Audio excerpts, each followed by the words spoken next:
வணக்கம். மாரியப்பன் வானிலை அறிக்கை 2026 ஜூலை மாதம் 21 செவ்வாய்க்கிழமை வானிலை அறிக்கை. வானிலை அமைப்பு புதுதில்லி மேலும் உத்தரப்பிரதேசம் இணைக்கும் விதமாக தாழ்வு சுழற்சி நிலை கொண்டுள்ளது. மேலும் ஒரு நிகழ்வு உத்தரப்பிரதேசம் கிழக்கு பகுதி பீகாரை இணைக்கும் விதமாக ஒரு காற்று சுழற்சி நிலை கொண்டது. இரு நிகழ்வுகளும் மேற்கே சென்று ஒன்று இணைந்து மேலும் தீவிரமடையும் என்பதால் உள் மாநிலங்களில் தென்மேற்கு பருவமழை பாதிக்கும் மழையாகவே கிடைக்க வாய்ப்புள்ளது. இப்போது புதுதில்லிக்கு கடுமையான வெள்ளப்பெருக்கத்தை கொடுத்தாலும் இனி வரக்கூடிய நாட்களில் தொடர்ந்து கடுமையான வெள்ளப்பெருக்கத்தை கொடுக்கும். அதே வழியில் மத்திய பிரதேசம், உத்தரப்பிரதேசம், மேலும் குஜராத், பஞ்சாப், ராஜஸ்தான் இந்த மாநிலங்களுக்கெல்லாம் கடுமையான மழைப்பொழிவை கொடுக்கும் என்றும் எதிர்பார்க்கப்படுகிறது. அதே வெளியில் இப்போதைக்கு இமயமலை ஒட்டியுள்ள மாநிலங்கள் மேலும் உள் மாநிலங்களுக்கும் தென்மேற்கு பருவமழை சற்று தீவிரமாக கிடைத்து கொண்டிருக்கிறது. ஹரியானா மேலும் மேற்கு வங்கம், ஒடிசா, சத்தீஸ்கர், பீகார் இந்த மாநிலங்களுக்கெல்லாம் தென்மேற்கு பருவமழை சற்று தீவிரமாக இருக்கிறது. அதேவேளை கேரளாவில் தென்மேற்கு பருவமழை சற்று தீவிரம் குறைந்திருந்தாலும் வரக்கூடிய நாட்களில் கேரளாவில் படிப்படியாக கேரளாவிலும் தீவிரமடையும் என்றும் எதிர்பார்க்கப்படுகிறது. அதேவேளை மகாராஷ்டிரா வருகிற நாட்களில் மகாராஷ்டிரா, மும்பைக்கும் தென்மேற்கு பருவமழை சற்று தீவிரமாக இருக்க வாய்ப்புள்ளது. கோவா, கர்நாடகாவுக்கெல்லாம். ஆனால் இப்போதைக்கு உள் மாநிலங்களுக்கு தீவிரமாக இருந்தாலும் வரக்கூடிய நாட்களில் மேற்கு தொடர்ச்சி மலை ஒட்டியுள்ள மாநிலங்களுக்கும் தென்மேற்கு பருவமழை படிப்படியாக தீவிரமடையும் என்றும் எதிர்பார்க்கப்படுகிறது. அதேவேளை தமிழகத்தை பொறுத்தவரை தமிழகத்தில் வெப்பச்சலன மழை என்பது சற்று இன்று பரப்பில் குறைந்த இடங்களில் மழை கிடைக்கும். இன்றை விட நாளை சற்று கூடுதலான பரப்பில் மழை கிடைக்க வாய்ப்புள்ளது. இன்று ஜூலை 21 செவ்வாய்க்கிழமை பொறுத்தவரை தென்மேற்கு பருவமழை மாலை நேரங்களில் மற்றும் மேற்கு தொடர்ச்சி மலைகளில் லேசான சாரல் மழை, மிதமான மழை மட்டுமே கிடைக்க வாய்ப்புள்ளது. அதுவில் வெப்பச்சலன மழை என்பது உள் மாவட்டங்களில் அங்கே தோன்ற வாய்ப்புள்ளது. பெரும்பாலும் ராமநாதபுரம், புதுக்கோட்டை, சிவகங்கை, திண்டுக்கல், மதுரை இந்த இடங்களில் ஓர் இடங்களும், அதேவேளையில் கர்நாடக எல்லையோர மாவட்டங்கள், சென்னை சுற்றியுள்ள மாவட்டங்களுக்கு அங்கே சற்று பரப்பில் குறைந்த இடங்களில் மழை கிடைக்க வாய்ப்புள்ளது. இன்று ஜூலை 21 செவ்வாய்க்கிழமையை பொறுத்தவரை நாளை ஜூலை 22 சற்று கூடுதலான பரப்பில் வெப்பச்சலன மழை கிடைக்கும்.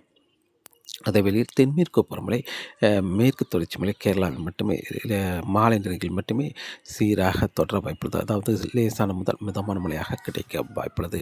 ஆனால் தமிழகத்தில் வெப்பச்சலன மழை நாளை சற்று கூடுதலான பரப்பில் மழை கிடைக்க வாய்ப்புள்ளது. நாளை ஜூலை 22 ஜூலை 23 தொடர்ந்து தமிழகத்தில் வெப்பச்சலன மழை கிடைத்து கொண்டிருக்கும். அதேவேளையில் தென்மேற்கு பருவமழை சீராக தொடர வாய்ப்புள்ளது.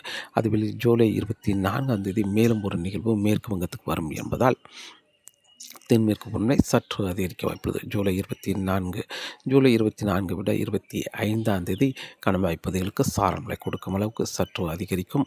அதேவேளை ஜூலை 25 விட 26, 27, 28 தேதிகள் கணவாய் பகுதிகளுக்கு சாரல் மழை கொடுக்கும் அளவுக்கு சற்று அதிகரித்திருந்தாலும் ஆனால் ஜூலை 28 பிறகுதான் நல்லா தீவிரமடையும்.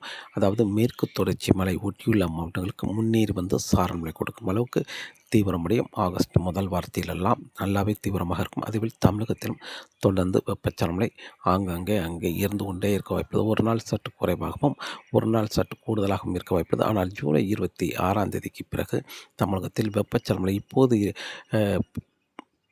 கிடைப்பதை விட சற்று கூடுதலான பரப்பில் வெப்பச்சலன மழை கிடைக்கும். ஜூலை 28 பிறகு மேலும் பரப்பில் கூடுதலான இடங்களில் வெப்பச்சலன மழை கிடைக்க வாய்ப்புள்ளது. காற்று பகுதிக்கு வெப்பச்சலன மழை கிடைக்க வாய்ப்பில்லை. காற்று பகுதியை தவிர்த்து மற்ற இடங்களில் வெப்பச்சலன மழை கிடைக்கும். காற்று பகுதிக்கு வரக்கூடிய நாட்களில் தென்மேற்கு பருவமழை முன்னேறி வந்து சாரல் மழையாக கிடைக்க வாய்ப்புள்ளது. அதிலும் ஜூலை 28 பிறகு நல்லாவே முன்னேறி வந்து சாரல் மழை மேற்கு தொடர்ச்சி மலை ஒட்டியுள்ள மாவட்டங்களுக்கு கிடைக்க வாய்ப்புள்ளது. சாரல் மழை மேற்கு தொடர்ச்சி மலையில் பரவலாக கனமழையாக கிடைக்க வாய்ப்புள்ளது. கேரளா, கர்நாடகா, கோவா இந்த இடங்கள்லாம் வருகிற நாட்களில் ஜூலை 27 பிறகு தென்மேற்கு பருவமழை தீவிரமடையும் என்றும் எதிர்பார்க்கப்படுகிறது. அதிலும் ஆகஸ்ட் முதல் வாரத்தில் தென்மேற்கு பருவமழை மேலும் தீவிரமடையும் என்றும் எதிர்பார்க்கப்படுகிறது. வெயிலை பொறுத்தவரை தமிழகத்தில் தென் மாவட்டங்களுக்கு 102 டிகிரி ஃபாரன்ஹீட் வரை பதிவாக வாய்ப்புள்ளது. பெரும்பாலும் திருநெல்வேலி, விருதுநகர், தென்காசி கிழக்கு பகுதி இந்த இடங்களுக்கெல்லாம் வெயில் சற்று அதிகரித்து காணப்படும். மதுரை சுற்றியுள்ள இடங்களுக்கும் வெயில் அதிகரித்து காணப்படும். அதேவேளை கர்நாடக எல்லையோர மாவட்டங்கள் ஈரோடு, மேலும் சேலம் இந்த இடங்களுக்கும் வெயில் சற்று அதிகரித்து காணப்படும்.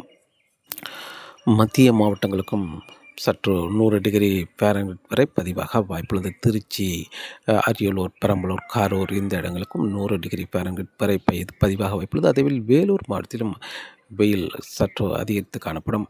வருகிற ஜூலை 26ஆம் தேதி வரை வெயில் சற்று அதிகரித்து காணப்படும். ஆனால் தென் மாவட்டங்களுக்கு வெயில் சற்று 102, 100 டிகிரி ஃபாரன்ஹீட் வரை பதிவாக வாய்ப்புள்ளது. வட மாவட்டங்களை பொறுத்தவரை ஏதாவது ஓர் இடங்கள் மட்டுமே 100 டிகிரி ஃபாரன்ஹீட் பதிவாக வாய்ப்புள்ளது. ஆனால் ஜூலை 25ஆம் தேதிக்கு பிறகு படிப்படியாக வெயில் தாக்கம் குறைய வாய்ப்புள்ளது. காற்றின் வேகத்தை பொறுத்தவரை காற்றின் வேகம் வரக்கூடிய நாட்களில் மாலை நேரங்களில் மட்டுமே கனவாய்ப்பகுதியில் காற்றின் வேகம் இருக்க வாய்ப்புள்ளது. ஆனால் வங்கக்கடல், மன்னார் வளைகுடா, குமரிக்கடல் இந்த இடங்களை பொறுத்தவரை அதிகபட்சம் 40 கிலோமீட்டராகும். ஜூலை 23ஆம் தேதிக்கு பிறகு 50 கிலோமீட்டர் வரை காற்றின் வேகம் இருக்க வாய்ப்புள்ளது.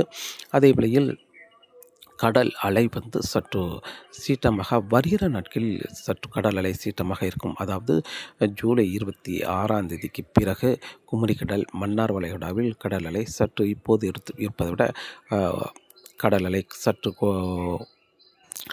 சற்று சீற்றமாக இருக்கும். ஆனால் ஆகஸ்ட் முதல் வாரத்தில் குமரிக்கடல், அதே வேளையில் மன்னார் வளைகுடா,